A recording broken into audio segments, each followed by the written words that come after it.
l'automne 2011, le toboggan recevait la compagnie Attention Fragile pour son nouveau spectacle, intitulé Gilles et Bérénice. À l'arrière du toboggan, le chapiteau imaginé spécialement pour cette création est prêt à engloutir les spectateurs. Comédien, et puis on va dire garçon de théâtre.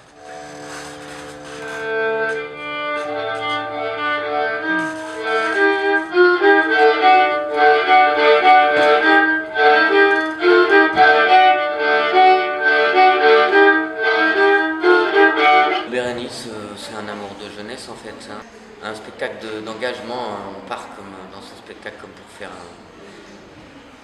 une course en montagne, un truc comme ça. Ah oui, autre chose. Voilà.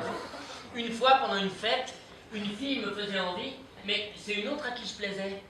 Eh ben, j'ai couché avec l'autre fille.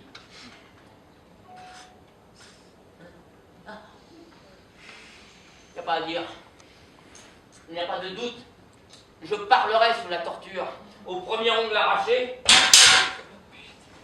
je dénoncerai mes camarades. Finalement, si je vais assez loin dans la confidence, on va dire, en restant en essayant de rester très léger, et ben c'est pour que les gens sachent que ça va leur coûter en fait. Ça coûte d'écouter, autant que ça coûte de parler.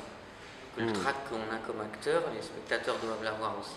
Du coup, pour chacun de tes spectacles, tu as un chapiteau différent. Ouais. Alors c'est une idée totalement idiote parce que à un moment, quand j'ai décidé de partir et de faire du théâtre ailleurs, dehors, je me suis dit, mais le décor peut pas s'arrêter au bord de la scène, il faut qu'il englobe les gens. Je peux pas dire, je veux arrêter de jouer devant les gens, je veux jouer parmi les gens, et en même temps être dans un décor dans lequel les gens sont pas. Et puis après, il a fallu couper un peu, puisqu'il y avait mes textes à moi et que je voulais pas faire un spectacle de 5. Première lecture, j'ai rayé, je crois que là, j'ai fait bon boulot, là, j'ai bien rayé. J'ai compté les vers, j'avais réussi à en rayer 34. Et je trouvais que j'avais massacré le texte. Donc oui, j'entre dans un texte comme ça avec le sentiment de la profanation. Dès que je change quelque chose, je le pèse, je le sous-pèse. Dès que je tords, à un moment, il y a un grand monologue, le dernier grand monologue de Titus, je passe au tutoiement. Il est presque in extenso, mais au tutoiement. Donc je réécris des toutes petites choses pour que je reste sur le rythme de l'alexandrin. Mais parce que je trouve qu'à un moment, je veux offrir ça. Même ma rencontre, elle se fait par excès. On n'est pas auprès des spectateurs par défaut, parce qu'on n'a rien d'autre, parce qu'on a besoin de... On est par excès, parce qu'on est plein de trucs et que ça déborde. Comme ça déborde, c'est trop con que ça déborde pour personne. Alors on invite des gens. J'en ai fait pour tout le monde. Voilà, pour moi, voilà, ce Bérénice, c'est... Là, je suis en train de faire ma tambouille. C'est une tragédie, c'est ma tambouille, je trouve ça bon. C'est un pot-au-feu tragique, mais c'est un pot-au-feu.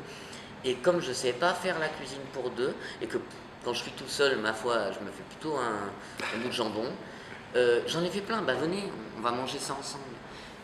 Voilà, pour moi, c'est juste ça. C'est pas plus compliqué que ça, le théâtre.